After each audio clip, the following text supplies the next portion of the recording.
Simple and tasty and easy ആയിട്ടുള്ളൊരു മന്തിയുടെ recipe നോക്കിയാലോ? അതിനായിട്ട് ആദ്യം നമുക്കൊരു പാത്രം അടുപ്പത്ത് വെച്ച് അതിലേക്ക് സൺഫ്ലവർ ഓയിലാണ് ഒഴിച്ചു കൊടുക്കുന്നത്. ഓയിൽ ചൂടായതിനു ശേഷം നമ്മളിതിലേക്ക് ഒരു 8-10 പച്ചമുളക് കൂടി ചേർത്ത് കൊടുക്കുന്നുണ്ട്. ഇനി സവാള, അതുപോലെ തന്നെ ഒരു ക്യാപ്സിക്കം കൂടി ചേർത്ത് കൊടുക്കാം. ഇനി ഇതൊന്ന് നല്ലോണം വഴറ്റിയെടുക്കാം. നമ്മളെ സവാളയൊക്കെ നല്ലോണം വാടി വന്നതിന് ശേഷം അതിലേക്ക് പട്ട, ഗ്രാമ്പു, ഏലക്ക, തക്കോലം, കുരുമുളക്, അതുപോലെ ഉണക്കനാരങ്ങ ഇവയെല്ലാം ചേർത്ത് നല്ലോണം ഒന്ന് മിക്സ് ചെയ്തെടുക്കാം. ഇനി അതിലേക്ക് ഇഞ്ചി വെളുത്തുള്ളി ചതച്ചത് കൂടി ചേർത്ത് കൊടുക്കാം.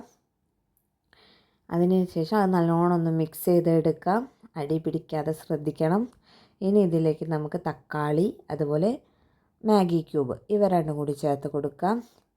തക്കാളി നല്ലോണം ഒന്ന് വാടി വന്നതിന് ശേഷം ആണ് നമ്മളിതിലേക്ക് വെള്ളം ഒഴിക്കുക. നമ്മൾ 1 കപ്പ് അരിക്ക് 1.5 കപ്പ് വെള്ളം എന്ന കണക്കിനാണ് വെള്ളം എടുക്കുന്നത്.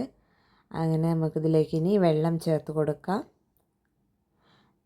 വെള്ളം ചേർത്തതിന് ശേഷം ഇതിലേക്ക് നമ്മൾ ചേർക്കുന്നത് മല്ലിയാണ്. പച്ചമല്ലിയും ചെറിയ ജീരകം, പെരുംജീരകം ഇവ മൂന്നുമാണ് ചേർത്ത് കൊടുക്കുന്നത്. ഇവ നമ്മൾ നേരത്തെ ചേർക്കാത്തത് നമ്മുടെ വെള്ളത്തിനൊരു കറുത്ത നിറം വരാതിരിക്കാൻ വേണ്ടിയിട്ടാട്ടോ.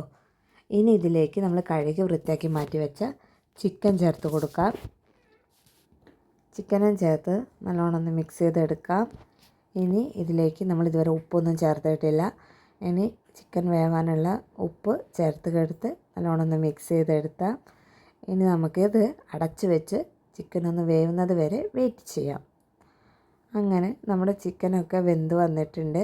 ഇനി നമുക്കിതിൽ നിന്ന് ചിക്കനൊക്കെ മാറ്റി കൊടുക്കാം. ചിക്കനൊക്കെ മാറ്റിയതിന് ശേഷം അതേ വെള്ളത്തിലേക്ക് തന്നെ നമ്മൾ 2 മണിക്കൂർ മുമ്പേ കുതിർത്ത് വെച്ച അരി ചേർത്ത് കൊടുക്കാം. മന്തി റൈസാണ്. ഇനി ഒരു പാത്രത്തിലേക്ക് ഒരു 2 തുള്ളി ഫുഡ് കളറാണ് ചേർത്ത് കൊടുക്കുന്നത്. ഇത് വേണമെങ്കിൽ ചേർത്താൽ മതി, ഓപ്ഷണലാണ്. ഞാൻ വീഡിയോയ്ക്ക് വേണ്ടി ചേർത്തു എന്നേ ഉള്ളൂ. നിങ്ങൾക്ക് താല്പര്യമില്ലെങ്കിൽ ഒഴിവാക്കാം കേട്ടോ. അതിലേക്ക് നമുക്ക് നമ്മുടെ ചിക്കൻ ചേർത്ത് കൊടുക്കാം. ഇനി നല്ലോണം കുടഞ്ഞ് അത് മിക്സ് ചെയ്തെടുക്കാം. ചൂടുള്ള ചിക്കൻ ആയതുകൊണ്ട് നമുക്ക് കൈകൊണ്ട് മിക്സ് ചെയ്യാൻ പറ്റില്ല.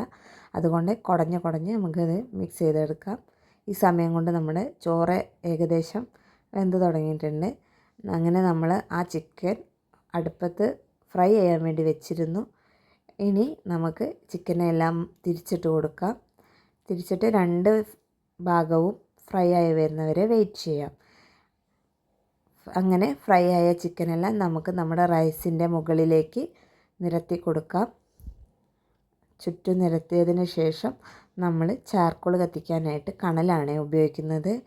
അങ്ങനെ കണലിലേക്ക് ഒരല്പം ഓയിൽ കൂടി ചേർത്ത് ആ സ്മോക്കി ഫ്ലേവർ കിട്ടാൻ വേണ്ടിയിട്ടാണ് അങ്ങനെ ചെയ്യുന്നത്. ഇനി നമുക്ക് അടിയിലും മുകളിലുമായിട്ട് കണലിട്ട് കൊടുക്കാം. അങ്ങനെ നമ്മുടെ മന്തി റെഡി ആയിട്ടുണ്ട്. നല്ല ടേസ്റ്റുള്ള മന്തി ആയിരുന്നു. ഇതിലേക്കായിട്ട് നമ്മൾ മയോണൈസ്, പുതിന ചട്നി, ടൊമാറ്റോ ചട്നിയൊക്കെ ഉണ്ടാക്കിയിട്ടുണ്ടായിരുന്നു. ഇത് എല്ലാവരും ആസ്വദിച്ചെന്ന് കഴിക്കുകയാണ്. നല്ല ടേസ്റ്റായിരുന്നു. സംഭവം നല്ല ടേസ്റ്റുണ്ടായിരുന്നു കേട്ടോ. എല്ലാവരും ട്രൈ ചെയ്ത് നോക്കുക, ഫീഡ്ബാക്ക് അറിയിക്കുക. അപ്പോൾ ഇത്രയൊക്കെയുള്ളൂ. ബൈ.